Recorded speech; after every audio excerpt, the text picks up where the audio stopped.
Today si Boy Pobre. Now, gikan mi sa Usami City. Ako ang motor kay Honda EDB 160. Ang gi-install namo karon is the Kia and the X1 LED.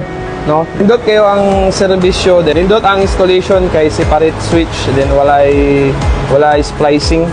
Salamat kayo sa RDM. Shout out WMR22, no? Philippine Eagles. Tapos sa Idol Tambok, diyon Pato Boys sa Usami City. Daghang salamat. Salamat kayo sa mga staff diri noon na accommodating pagkain. May buntag. Be bright, be safe. Right, installation of package promo mini driving light Senlo X1 with original Kia horn, naka-dual horn setup with the stock horn with the louder with combo light. So try na to ang stock horn. Loud horn with combo light.